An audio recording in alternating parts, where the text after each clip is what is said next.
নক্করজনক বন্ধ কারখানা, হিনমোটর কারখানার ওপারে যেখানে লোকজন যাতায়াত কম করে, সেখানে একটা 15-16 বছরের একটা বাচ্চা মেয়ে পড়ে আসছিল। তাকে তার সঙ্গে আরও কয়েকজন মিলে একটা গ্যাং রেপ বলে এটাকে। তো এই নক্করজনক ঘটনা শোনাই হচ্ছে দিলীপ যাদব চেয়ারম্যানের একদম পোষ্য বলতে পারেন। অমিত সরকার যে যুব সভাপতি উত্তরপাড়ার, আজকে তার এই চেয়ারম্যানের প্রশ্রয় এদের এই বারবারন্ত। এর আগেও মৎস্য ব্যবসায়ীর থেকে টাকা তোলার অভিযোগ এদের বিরুদ্ধে আছে। এরকম উত্তরপাড়া জুড়ে এরকম একটা টিম আছে যারা চেয়ারম্যানের সঙ্গে আছে। তারা এই ধরনের বিভিন্ন রকম কাজকর্ম করে আজকে দলকে কালিমালিপ্ত করছে। আমরা তৃণমূল কংগ্রেস করি, আমাদের লজ্জা বোধ হয়। চেয়ারম্যান বর্তমানে এখানে দল পরিচালনার ক্ষেত্রে চেয়ারম্যান অন্ধ ধৃতরাষ্ট্র হয়ে আছে।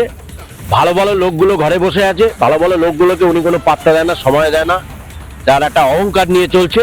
কিন্তু এই ধরনের লোকগুলোকে উনি সামনে এনে সঙ্গে রেখে বিভিন্ন রকম মিটিং মিছিল আন্দোলন করছে। এটা মানে স্বীকার করে নেওয়া ভালো যে অন্যায় করেছে, অন্যায়ের কঠিনতম সাজা হবে, অন্যায় যেই করুক।